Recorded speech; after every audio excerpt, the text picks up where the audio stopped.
তেল আবিবের সকালটা শান্ত ছিল। ভোরের নরম আলো শহরের উঁচু ভবনগুলোর কাছে ঝিকমিক করছিল। হঠাৎ সেই নীরবতা ভেঙে দিয়ে সাইরেনের তীক্ষ্ণ শব্দ ছড়িয়ে পড়ল। স্থানীয় সময় 7:30। জেরুজালেম থেকে তেল আবিব। একের পর এক শহরে সাইরেন বেজে উঠল, যেন আকাশ থেকে বিপদের ডাক নেমে এসেছে। রাস্তায় ছুটে চলা মানুষ থমকে দাঁড়ালো, দোকানের শাটার নামতে শুরু করলো, আর মায়েরা তাদের শিশুদের জড়িয়ে ধরে আশ্রয়ের দিকে ছুটল। ইসরায়েলের বুকে আবারও আতঙ্কের ছায়া। এই আতঙ্কের নাম ইয়েমেনের হুথি বিদ্রোহীরা। দূর থেকে ছুটে আসা ব্যালিস্টিক ক্ষেপণাস্ত্রের হুঙ্কারে ইহুদি জনগোষ্ঠীর হৃৎপিণ্ড কেঁপে উঠেছে। এ এক নাটকীয় সকাল, যেখানে শান্তি আর যুদ্ধের সীমানা মিলিয়ে গেছে। ইরান সমর্থিত হুথি গোষ্ঠী ইসরায়েলের দিকে আরেকটি ব্যালিস্টিক ক্ষেপণাস্ত্র ছুঁড়েছে। এই হামলার দায় স্বীকার করেছে তারা। ইসরায়েলি সংবাদ মাধ্যম দ্য টাইমস অফ ইসরায়েল জানিয়েছে, হুথিদের এই আক্রমণ গত 5 দিনে চতুর্থবারের মতো ঘটল।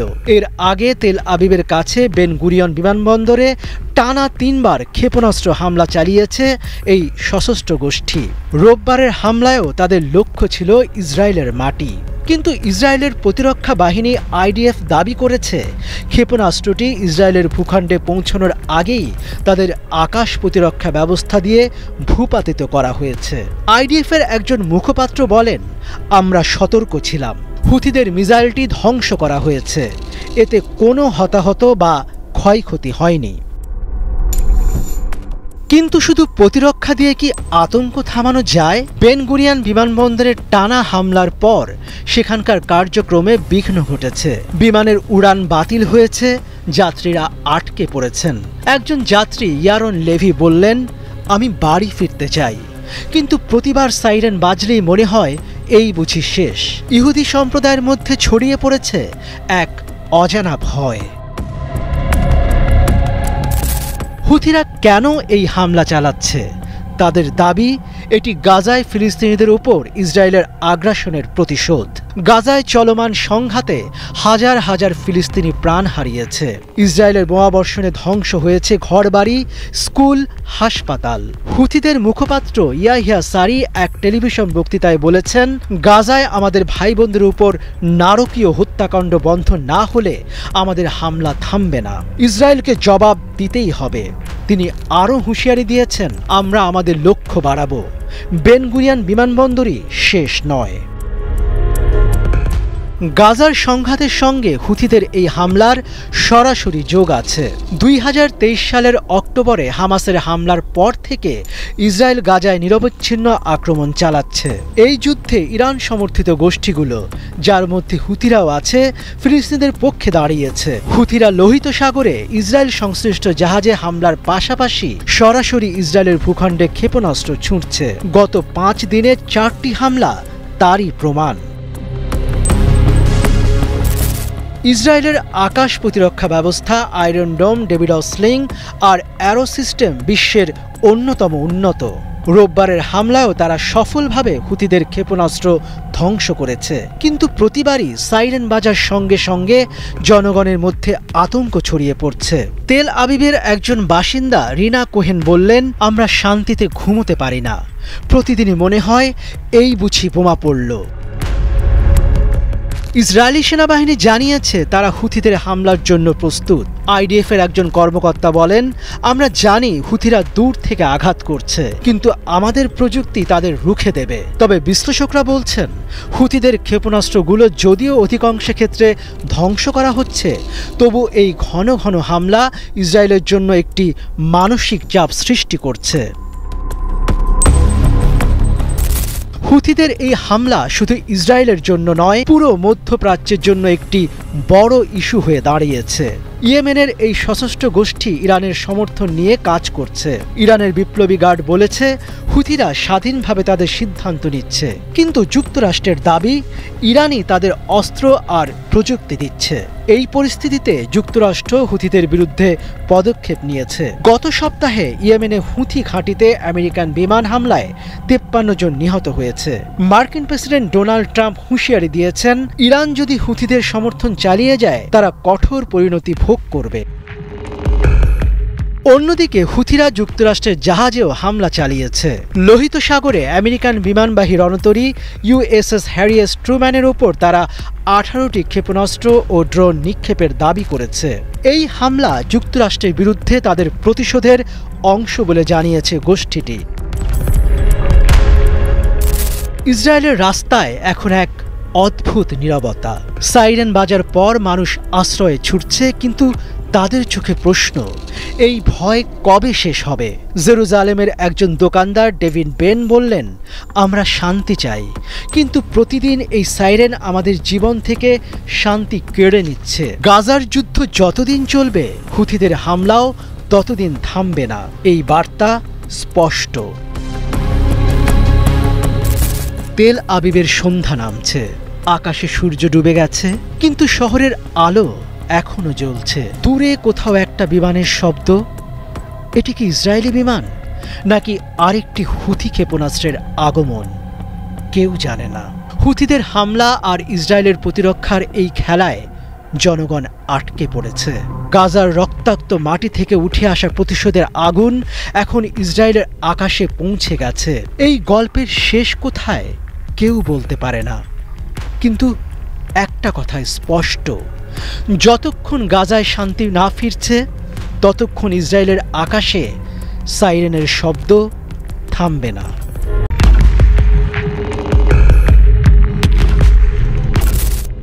লোহিত সাগরের অশান্ত ঢেউয়ে তখনও চাঁদের আলো প্রতিফলিত হচ্ছে।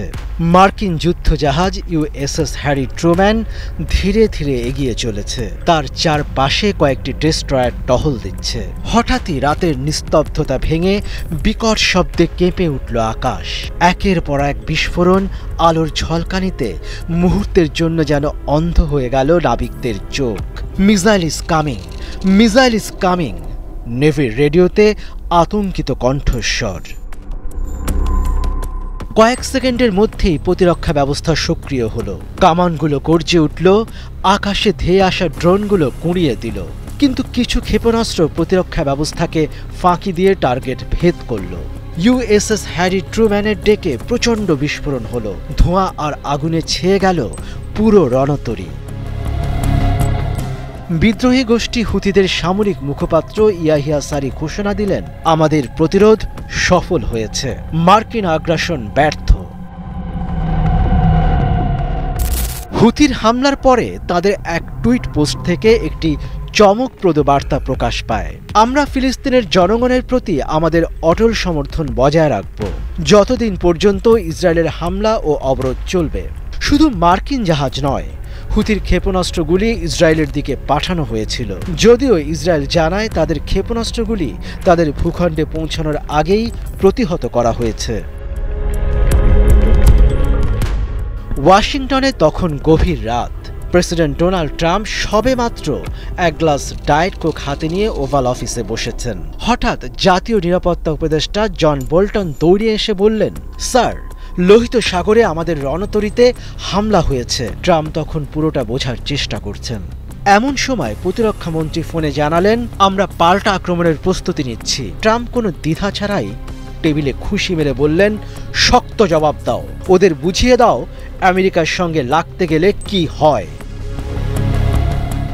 এরই মধ্যে মধ্যপ্রাচ্যের আকাশে গর্জে উঠল মার্কিন যুদ্ধ বিমান। রিয়াদ, দুবাই ও বাহরাইনের ঘাঁটি থেকে B-52 বোম্বার ও F-18 ফাইটার জেট ছুটে গেল ইয়েমেনের দিকে।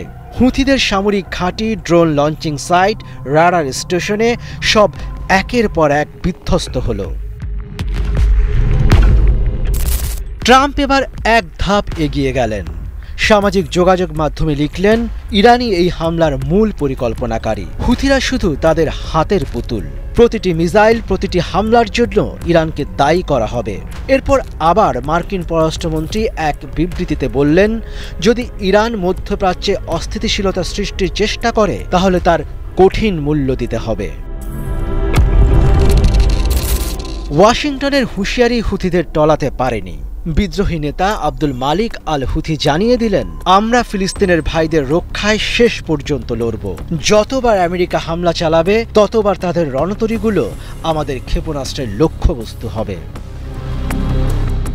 হুথিদের দাবি তারা আরও উন্নত ড্রোন ও ব্যালিস্টিক মিসাইল তৈরি করেছে, যা আমেরিকান ডিফেন্স সিস্টেম ভেদ করতে সক্ষম। তারা হুমকি দিয়ে বলেছে পরবর্তী হামলা আরও বিধ্বংসী হবে।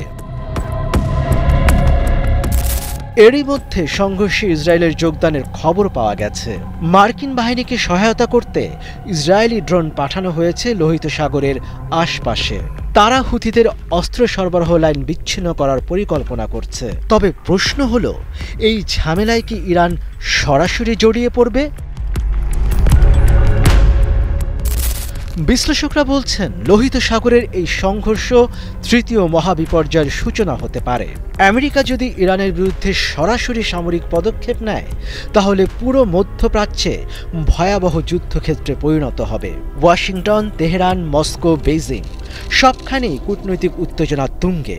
জাতিসংঘ জরুরি বৈঠক ডাকলেও কেউ কারো কথা শুনছে না।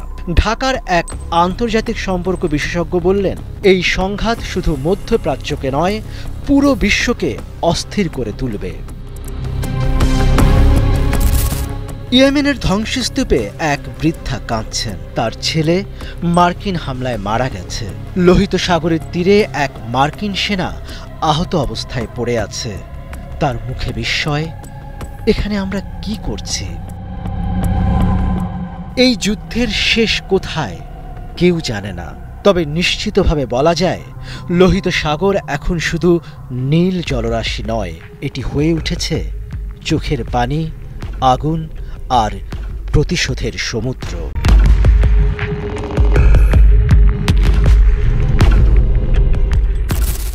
ধোঁয়াশার মধ্যে মধ্যপ্রাচ্যের মাটি কাঁপছে। লোহিত সাগরের তীরে লড়াইয়ের দামামা বাজছে, আর দূর থেকে শোনা যাচ্ছে এক অদম্য নেতার কণ্ঠ, আব্দুল মালিক আল হুথি। তার নেতৃত্বে ইয়েমেনের প্রতিরোধ যোদ্ধারা পশ্চিমা আধিপত্যের বিরুদ্ধে দাঁড়িয়েছে অটল প্রাচীরের মতো। এই গল্প শুরু হয় অন্ধকারে, যেখানে ইসরায়েল ও যুক্তরাষ্ট্রের বিরুদ্ধে এক নতুন শক্তির উত্থান ঘটছে, আর শেষ হয় গভীর রহস্যে। মধ্যপ্রাচ্যের ভবিষ্যৎ কে গড়ে দেবে? ইয়েমেনের ধুলিমাখা পাহাড়ে আব্দুল মালিক আল হুথি তার যোদ্ধাদের নিয়ে দাঁড়িয়েছেন।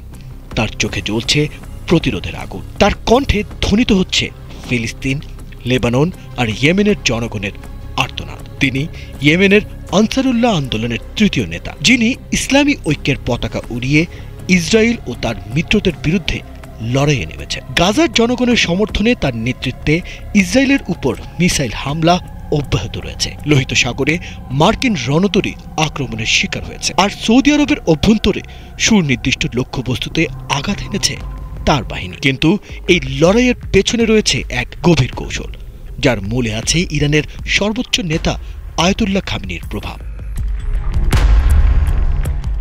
আব্দুল মালিকের উত্থান কোনো দৈব ঘটনা নয়। তার বংশ মহানবী হযরত মুহাম্মদ সাল্লাল্লাহু আলাইহি ওয়াসাল্লামের সঙ্গে যুক্ত, যার জন্য তাকে সৈয়দ উপাধি দেয়া হয়েছে। তার ভাই হুসাইন নিহত হওয়ার পর তিনি আনসারুল্লাহর সুপ্রিম কমান্ডার হিসেবে আবির্ভূত হন। তার নেতৃত্বে ইয়েমেনের সরকারি বাহিনীর অগ্রগতি রুখে দেওয়া হয়েছে। তিনি লেবাননের প্রতিরোধ গোষ্ঠীর মহাসচিব সৈয়দ হাসান নাসরুল্লাহর কাছ থেকে অনুপ্রেরণা নিয়ে ইয়েমেনের লাখো জনতাকে একত্রিত করেছেন। তার ব্যাপক জনপ্রিয়তা তার নেতৃত্বের প্রধান শক্তি। ইরানের সঙ্গে আব্দুল মালিকের সম্পর্ক ৮০-র দশকের শুরু থেকে, যা তার পিতা বাজউদ্দিন হুতির মাধ্যমে গড়ে উঠেছিল। ইরানের সহায়তায় তার বাহিনী অত্যাধুনিক ক্ষেপণাস্ত্র, ড্রোন এবং অন্যান্য অস্ত্রে সজ্জিত হয়েছে। গত এক মাসে তার নেতৃত্বে ৭৮টি সামরিক অভিযান চালানো হয়েছে, যেখানে ১৭১টি ব্যালিস্টিক, ক্রুজ এবং হাইপারসনিক ক্ষেপণাস্ত্র ও ড্রোন ব্যবহার হয়েছে। মার্কিন নৌবাহিনীর বিরুদ্ধে ৩৩টি অভিযানে ১২২টি প্রজেক্টাইল নিক্ষেপ করা হয়েছে। লোহিত সাগরের নজরদারি, জ্বালানি সরবরাহ এবং মার্কিন যুদ্ধবিমানের বিরুদ্ধে কুডস ক্ষেপণাস্ত্র ব্যবহার করা হয়েছে। ইসরায়েলি অবস্থান লক্ষ্য করে ২৬টি অভিযানে ৩০টি ব্যালিস্টিক ও ড্রোন হামলা চালানো হয়েছে। এই সামরিক সক্ষমতা তাকে বিশ্বের অন্যতম গুরুত্বপূর্ণ রাজনৈতিক ব্যক্তিত্বে পরিণত করেছে। ইয়েমেনের লড়াই শুধু অস্ত্র আর ক্ষেপণাস্ত্রের নয়, এটি একটি ভাবাদর্শের লড়াই। আব্দুল মালিকের নেতৃত্বে ইয়েমেনের প্রতিরোধ যোদ্ধারা শুধু ইসরায়েল বা যুক্তরাষ্ট্রের বিরুদ্ধে লড়ছে না, তারা লড়ছে একটি নতুন মধ্যপ্রাচ্যের জন্য, যেখানে পশ্চিমা আধিপত্যের ছায়া থাকবে না। আয়াতুল্লাহ খামেনির নির্দেশনায় ইরান থেকে প্রযুক্তিগত ও কৌশলগত সহায়তা দিয়ে যাচ্ছে। লোহিত সাগরের প্রতিরোধ যোদ্ধাদের নিয়ন্ত্রণকে অনেকে ইরানের কৌশলগত বিজয় হিসেবে দেখছেন। ইয়েমেনের লড়াইয়ের পথ মসৃণ নয়। জাতিসংঘ নিরাপত্তা পরিষদ এবং মার্কিন সরকার আব্দুল মালিকের উপর নিষেধাজ্ঞা আরোপ করেছে। তার বাহিনীর আক্রমণে ইসরায়েল ও যুক্তরাষ্ট্র দিশেহারা হলেও তারা পাল্টা আক্রমণের পরিকল্পনা করছে। লোহিত সাগরে মার্কিন নৌবাহিনীর উপস্থিতি বাড়ছে, আর সৌদি আরবের সমর্থনে পশ্চিমা শক্তি ইয়েমেনের উপর চাপ সৃষ্টি করছে। কিন্তু আব্দুল মালিক অটল, তার কণ্ঠে কোনো ভয় নেই। তিনি বলেন, আমরা আমাদের জনগণের জন্য লড়ছি। ফিলিস্তিনের মাটি মুক্ত না হওয়া পর্যন্ত আমাদের লড়াই চলবে।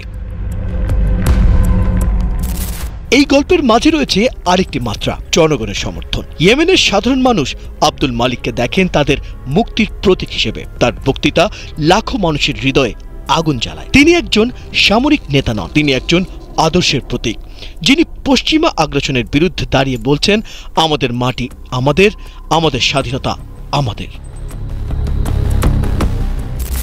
ইয়েমেনের প্রতিরোধের ভবিষ্যৎ কি? আব্দুল মালিকের বাহিনী কি পশ্চিমা শক্তির বিরুদ্ধে টিকে থাকতে পারবে, নাকি এই প্রতিরোধ আরেকটি রক্তাক্ত অধ্যায়ে পরিণত হবে? লোহিত সাগরের তীরে যখন ক্ষেপণাস্ত্রের শব্দ মুখরিত হচ্ছে, তখন বিশ্বের চোখ ইয়েমেনের দিকে। আয়াতুল্লাহ খামেনির ছায়ায় গড়ে ওঠা এই নতুন শক্তি কি মধ্যপ্রাচ্যের ভূ রাজনীতি বদলে দেবে, নাকি এটি কেবল আরেকটি ঝড় যা সময়ের সঙ্গে মিলিয়ে যাবে? আব্দুল মালিক আল হুতির কণ্ঠ যেন এখনো ধ্বনিত হচ্ছে পাহাড়ের গুহায়, সমুদ্রের তীরে। তার শেষ কথাগুলো ছিল, আমরা ভয় পাই না, আমাদের লড়াই সত্যের, আর সত্য কখনো হারে না। কিন্তু অন্ধকার গভীর হচ্ছে, লোহিত সাগরের তরঙ্গে লুকিয়ে আছে আরো রহস্য, আরো লড়াই।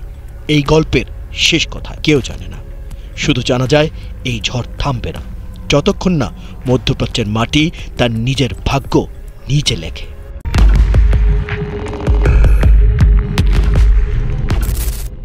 তেল আবিবের সকালটা শান্ত ছিল। ভোরের নরম আলো শহরের উঁচু ভবনগুলোর কাছে ঝিকমিক করছিল। হঠাৎ সেই নীরবতা ভেঙে দিয়ে সাইরেনের তীক্ষ্ণ শব্দ ছড়িয়ে পড়ল। স্থানীয় সময় 7:30। জেরুজালেম থেকে তেল আবিব। একের পর এক শহরে সাইরেন বেজে উঠল, যেন আকাশ থেকে বিপদের ডাক নেমে এসেছে। রাস্তায় ছুটে চলা মানুষ থমকে দাঁড়ালো, দোকানের শাটার নামতে শুরু করলো, আর মায়েরা তাদের শিশুদের জড়িয়ে ধরে আশ্রয়ের দিকে ছুটল। ইসরায়েলের বুকে আবারও আতঙ্কের ছায়া। এই আতঙ্কের নাম ইয়েমেনের হুথি বিদ্রোহীরা। দূর থেকে ছুটে আসা ব্যালিস্টিক ক্ষেপণাস্ত্রের হুঙ্কারে ইহুদি জনগোষ্ঠীর হৃৎপিণ্ড কেঁপে উঠেছে। এ এক নাটকীয় সকাল, যেখানে শান্তি আর যুদ্ধের সীমানা মিলিয়ে গেছে। ইরান সমর্থিত হুথি গোষ্ঠী ইসরায়েলের দিকে আরেকটি ব্যালিস্টিক ক্ষেপণাস্ত্র ছুঁড়েছে। এই হামলার দায় স্বীকার করেছে তারা। ইসরায়েলি সংবাদ মাধ্যম দ্য টাইমস অফ ইসরায়েল জানিয়েছে, হুথিদের এই আক্রমণ গত 5 দিনে চতুর্থবারের মতো ঘটল। এর আগে তেল আবিবের কাছে বেন গুরিয়ন বিমানবন্দরে টানা 3 বার ক্ষেপণাস্ত্র হামলা চালিয়েছে এই সশস্ত্র গোষ্ঠী। রোববারের হামলায়ও তাদের লক্ষ্য ছিল ইসরায়েলের মাটি। কিন্তু ইসরায়েলের প্রতিরক্ষা বাহিনী আইডিএফ দাবি করেছে, ক্ষেপণাস্ত্রটি ইসরায়েলের ভূখণ্ডে পৌঁছানোর আগেই তাদের আকাশ প্রতিরক্ষা ব্যবস্থা দিয়ে ভূপাতিত করা হয়েছে। আইডিএফের একজন মুখপাত্র বলেন, আমরা সতর্ক ছিলাম, হুথিদের মিসাইলটি ধ্বংস করা হয়েছে, এতে কোনো হতাহত বা ক্ষয়ক্ষতি হয়নি। কিন্তু শুধু প্রতিরক্ষা দিয়ে কি আতঙ্ক থামানো যায়? বেন গুরিয়ন বিমানবন্দরের টানা হামলার পর সেখানকার কার্যক্রমে বিঘ্ন ঘটেছে। বিমানের উড়ান বাতিল হয়েছে, যাত্রীরা আটকে পড়েছেন। একজন যাত্রী ইয়ারন লেভি বললেন, আমি বাড়ি ফিরতে চাই, কিন্তু প্রতিবার সাইরেন বাজলেই মনে হয় এই বুঝি শেষ। ইহুদি সম্প্রদায়ের মধ্যে ছড়িয়ে পড়েছে এক অজানা ভয়। হুথিরা কেন এই হামলা চালাচ্ছে তাদের দাবি এটি গাজায় ফিলিস্তিনিদের উপর ইসরায়েলের আগ্রাসনের প্রতিশোধ। গাজায় চলমান সংঘাতে হাজার হাজার ফিলিস্তিনি প্রাণ হারিয়েছে। ইসরায়েলের বোমাবর্ষণে ধ্বংস হয়েছে ঘরবাড়ি, স্কুল, হাসপাতাল। হুথিদের মুখপাত্র ইয়াহিয়া সারি এক টেলিভিশন বক্তৃতায় বলেছেন, গাজায় আমাদের ভাই বোনদের উপর নারকীয় হত্যাকাণ্ড বন্ধ না হলে আমাদের হামলা থামবে না, ইসরায়েলকে জবাব দিতেই হবে। তিনি আরও হুঁশিয়ারি দিয়েছেন, আমরা আমাদের লক্ষ্য বাড়াবো, বেন গুরিয়ন বিমানবন্দরই শেষ নয়। গাজার সংঘাতের সঙ্গে হুথিদের এই হামলার সরাসরি যোগ আছে। 2023 সালের অক্টোবরে হামাসের হামলার পর থেকে ইসরায়েল গাজায় নিরবচ্ছিন্ন আক্রমণ চালাচ্ছে। এই যুদ্ধে ইরান সমর্থিত গোষ্ঠীগুলো, যার মধ্যে হুথিরাও আছে, ফিলিস্তিনিদের পক্ষে দাঁড়িয়েছে। হুথিরা লোহিত সাগরে ইসরায়েল সংশ্লিষ্ট জাহাজে হামলার পাশাপাশি সরাসরি ইসরায়েলের ভূখণ্ডে ক্ষেপণাস্ত্র ছুঁড়ছে। গত 5 দিনে 4টি হামলা তারই প্রমাণ। ইসরায়েলের আকাশ প্রতিরক্ষা ব্যবস্থা আয়রন ডোম, ডেভিড স্লিং আর অ্যারো সিস্টেম বিশ্বের অন্যতম উন্নত। রোববারের হামলায়ও তারা সফলভাবে হুথিদের ক্ষেপণাস্ত্র ধ্বংস করেছে। কিন্তু প্রতিবারই সাইরেন বাজার সঙ্গে সঙ্গে জনগণের মধ্যে আতঙ্ক ছড়িয়ে পড়ছে।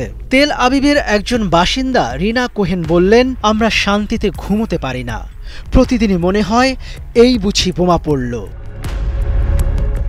ইসরায়েলি সেনাবাহিনী জানিয়েছে তারা হুথিদের হামলার জন্য প্রস্তুত। আইডিএফ এর একজন কর্মকর্তা বলেন, আমরা জানি হুথিরা দূর থেকে আঘাত করছে, কিন্তু আমাদের প্রযুক্তি তাদের রুখে দেবে। তবে বিশ্লেষকরা বলছেন, হুথিদের ক্ষেপণাস্ত্রগুলো যদিও অধিকাংশ ক্ষেত্রে ধ্বংস করা হচ্ছে, তবু এই ঘন ঘন হামলা ইসরায়েলের জন্য একটি মানসিক চাপ সৃষ্টি করছে।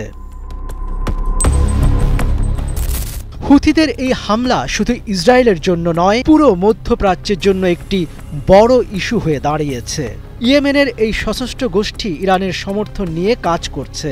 ইরানের বিপ্লবী গার্ড বলেছে, হুথিরা স্বাধীনভাবে তাদের সিদ্ধান্ত নিচ্ছে, কিন্তু যুক্তরাষ্ট্রের দাবি ইরানই তাদের অস্ত্র আর প্রযুক্তি দিচ্ছে।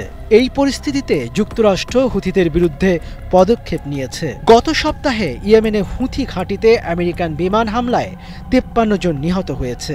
মার্কিন প্রেসিডেন্ট ডোনাল্ড ট্রাম্প হুঁশিয়ারি দিয়েছেন, ইরান যদি হুথিদের সমর্থন চালিয়ে যায় তারা কঠোর পরিণতি ভোগ করবে। অন্যদিকে হুথিরা যুক্তরাষ্ট্রের জাহাজেও হামলা চালিয়েছে। লোহিত সাগরে আমেরিকান বিমানবাহী রণতরী ইউএসএস হ্যারি এস ট্রুম্যানের ওপর তারা 18টি ক্ষেপণাস্ত্র ও ড্রোন নিক্ষেপের দাবি করেছে। এই হামলা যুক্তরাষ্ট্রের বিরুদ্ধে তাদের প্রতিশোধের অংশ বলে জানিয়েছে গোষ্ঠীটি। ইসরায়েলের রাস্তায় এখন এক অদ্ভুত নীরবতা। সাইরেন বাজার পর মানুষ আশ্রয়ে ছুটছে, কিন্তু তাদের চোখে প্রশ্ন, এই ভয় কবে শেষ হবে? জেরুজালেমের একজন দোকানদার ডেভিড বেন বললেন, আমরা শান্তি চাই, কিন্তু প্রতিদিন এই সাইরেন আমাদের জীবন থেকে শান্তি কেড়ে নিচ্ছে। গাজার যুদ্ধ যতদিন চলবে, হুথিদের হামলাও ততদিন থামবে না। এই বার্তা স্পষ্ট।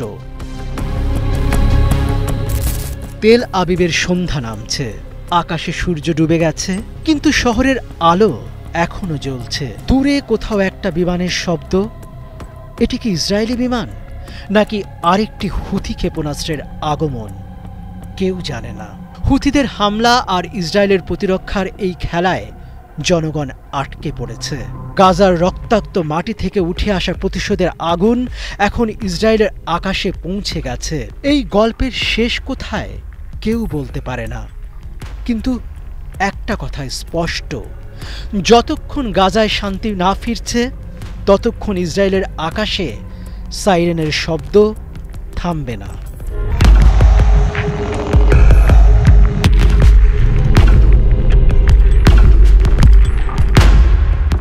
তেহরান 2025 রাত গভীর। শহরের বাতাসে উত্তেজনার গন্ধ, যেন বড় কিছু আসন্ন। বিপ্লবী গার্ড বাহিনীর সদর দফতরে আলো জ্বলছে। কূটনৈতিক ও সামরিক বিশ্লেষকদের মধ্যে চলছে নীরব অথচ স্পষ্ট এক আলোচনা। যুক্তরাষ্ট্র কি এবার সরাসরি ইরানের বিরুদ্ধে যুদ্ধে নামবে? ওয়াশিংটন থেকে আসা বিবৃতিতে মার্কিন প্রেসিডেন্ট ডোনাল্ড ট্রাম্প কঠোর ভাষায় হুতি বিদ্রোহীদের বিরুদ্ধে হুঁশিয়ারি উচ্চারণ করেছেন। তার কণ্ঠে ছিল চরম হুমকি, তোমাদের সময় শেষ, তোমাদের হামলা বন্ধ করতে হবে এখনই, যদি না করো তাহলে এমন ধ্বংস নেমে আসবে যা আগে কখনো দেখোনি। ট্রাম্পের বক্তব্য শুধু হুতিদের উদ্দেশ্যে ছিল না, তিনি সরাসরি ইরানকেও সতর্ক করে বলেছেন, হুতিদের প্রতি সমর্থন বন্ধ করো এখনই, আমেরিকাকে হুমকি দিও না, আমাদের প্রেসিডেন্টকে হুমকি দিও না, যদি দাও তাহলে চরম মূল্য দিতে হবে। ইসরায়েল সম্প্রতি গাজার উপর নতুন করে অবরোধ জারি করে। তখন এর প্রতিক্রিয়ায় হুতি বিদ্রোহীরা রেড সি বা লোহিত সাগরকে অবরোধের ঘোষণা দেয়।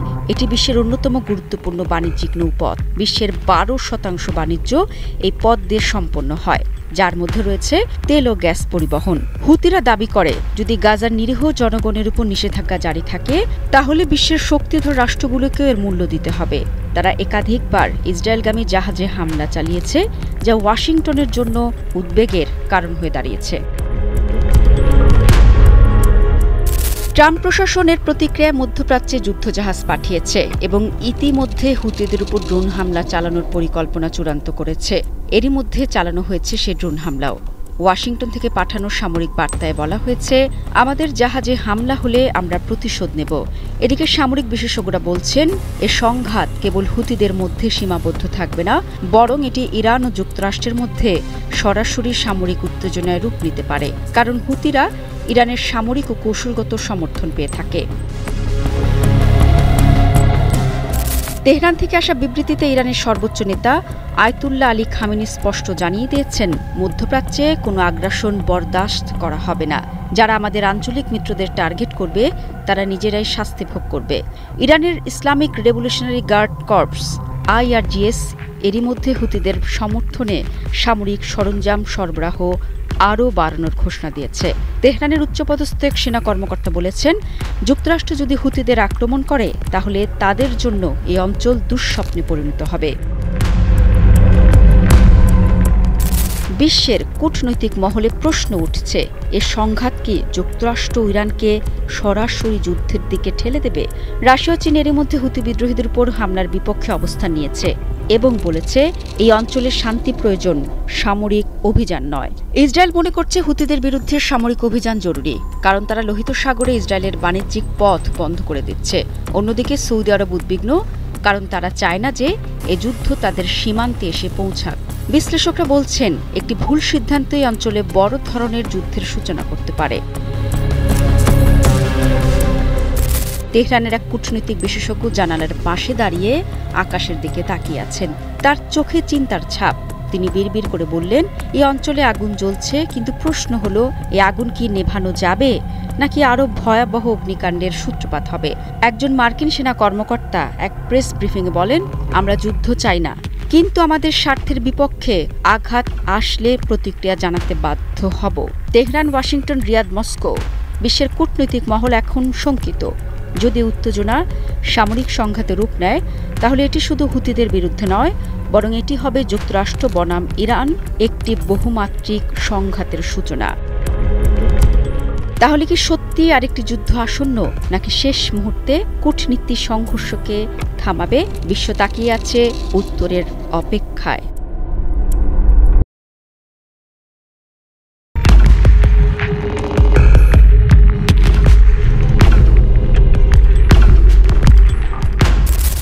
আকাশে পূর্ণিমার ম্লান আলো। হঠাৎ তেহরানের একটি গোপন সামরিক ঘাঁটিতে জ্বলে উঠল সাদা লাল সতর্কবার্তার আলো। নিস্তব্ধতা ভেঙে কমান্ড সেন্টারে বেজে উঠল ফোনের তীক্ষ্ণ আওয়াজ।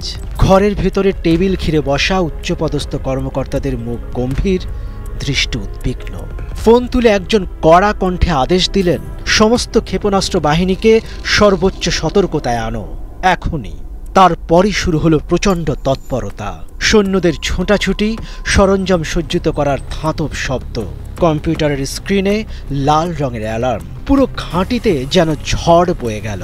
ইরানি বিপ্লবী গার্ড কর্পস IRGC সক্রিয় করে তুলল তাদের 13,500টি অত্যাধুনিক ব্যালিস্টিক ক্ষেপণাস্ত্র এবং পুরনো স্কাড, জেলজালের মতো ধ্বংসাত্মক অস্ত্রের বিশাল ভাণ্ডার, যার সংখ্যা 1 লক্ষ থেকে 3 লক্ষ পর্যন্ত অনুমান করা হয়। তেহরানের আকাশে যেন রক্তিম আভাস, একটি যুদ্ধের প্রলয়ঙ্কারী ছায়া ধীরে ধীরে ঘনীভূত হচ্ছে।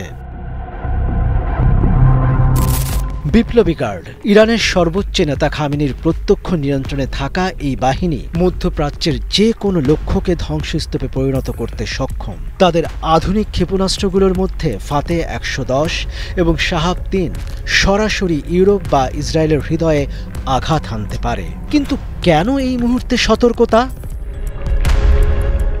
আমেরিকার প্রেসিডেন্ট ডোনাল্ড ট্রাম্প ইরানকে ক্রমাগত হুমকি দিচ্ছেন। ইয়েমেনের হুথিদের উপর একের পর এক হামলার নির্দেশ দিচ্ছেন। ট্রাম্প বলেছেন, হুথিদের বেরোনো বুলেটকে ইরানের বুলেট হিসেবেই আমি দেখব। এছাড়া গত কয়েক সপ্তাহে ইরান ইসরায়েলের উত্তেজনা চরমে। নেতানিয়াহু ইরানের পারমাণবিক প্রকল্পকে অস্তিত্বের হুমকি বলে ঘোষণা দিয়েছেন। গোপন এক হামলায় ইরানের পারমাণবিক স্থাপনায় ক্ষতির খবরও মিডিয়ায় ছড়িয়েছে, যদিও তেল আবিব তা অস্বীকার করে। 2018 সালে যুক্তরাষ্ট্রের পারমাণবিক চুক্তি থেকে সরে দাঁড়ানোর পর থেকেই ইরান পশ্চিম সম্পর্কের বরফ জমে আছে। ইরানের এই পদক্ষেপ মধ্যপ্রাচ্যের জটিল সমীকরণকে আরও অগ্ন্যুৎপাতের দিকে ঠেলে দিচ্ছে। মার্কিন যুক্তরাষ্ট্রের তরফ থেকে বলা হয়েছে, কঠিন জবাব দেওয়ার জন্য আমরা প্রস্তুত। ইসরায়েলের প্রতিরক্ষামন্ত্রী ইয়োভ গ্যালান্তের হুঁশিয়ারি, যে কোনো আগ্রাসনের জবাব হবে ধ্বংসাত্মক। অন্যদিকে জাতিসংঘ মহাসচিবের আবেদন, সংযমী একমাত্র পথ। সৌদি আরব নীরব নয়, তাদের ড্রোন ও স্যাটেলাইট চোখ রাখছে তেহরানের দিকে। তেহরানের পথে ঘাটে চাপা আতঙ্ক। এক কনিষ্ঠ সেনা কর্মকর্তা মুখে লড়াইয়ের প্রস্তুতির গাম্ভীর্য, বললেন, জীবনের বিনিময়ে দেশ রক্ষা করব। কিন্তু বাজারের দোকানদার জাভেদের কণ্ঠে হতাশা। যুদ্ধ মানেই বাড়িঘর ছেড়ে পালানো। আমরা কি 80 ইরাক ইরান যুদ্ধের বিভীষিকা আবার দেখব? এক শিক্ষিকা, যিনি নাম গোপন রাখতে চান, বললেন, আমার শিশুরা স্কুলে যাচ্ছে, কিন্তু তাদের ভবিষ্যৎ কি অন্ধকার? সামরিক বিশেষজ্ঞ ডক্টর ফারহাদ আব্বাসের মন্তব্য, ইরান বার্তা দিচ্ছে, আমরা অপ্রতিরোধ্য। কিন্তু এই শক্তি প্রদর্শন যদি ভুল বোঝাবুঝিতে রূপ নেয়, পরিণতি হবে অকল্পনীয়। অপরদিকে রাজনৈতিক বিশ্লেষক নেগিন পারুস্ত সতর্ক করেছেন, মধ্যপ্রাচ্যের গতিপথ এখন এক সূক্ষ্ম দড়ির ওপর। সামান্য ঝাঁকুনি বিশ্ববাজারে তেলের দামকে $200 ঠেলে দিতে পারে। সামরিক ঘাঁটিতে এখনও চলছে ক্ষেপণাস্ত্রের টার্গেটিং সিস্টেম চেক। তেহরানের আকাশে সন্ধ্যা নামছে লাল কালো মেঘে ঢেকে। বিশ্বজুড়ে নিউজ চ্যানেল, কূটনৈতিক মহল, সামাজিক মাধ্যম সবাই একটাই প্রশ্নের উত্তর খুঁজছে, এই প্রস্তুতি কি কেবলই কূটনৈতিক চাপ তৈরি করার নাটক, নাকি আসন্ন ধ্বংসের মুখ বন্ধ? ইতিহাস সাক্ষী, যুদ্ধ কখনো সমাধান দেয়নি, বললেন তেহরান বিশ্ববিদ্যালয়ের অধ্যাপক রেজা ইয়াজদানি। কিন্তু ক্ষেপণাস্ত্রের নিশানা তো ইতিহাসের পাতায় আটকে থাকে না, সেটি তাক করে আছে ভবিষ্যতের দিকে। আজ রাতের তেহরানে রক্তিম সূর্যাস্তে যেন লুকিয়ে আছে ধ্বংসের ভোরের সম্ভাবনা।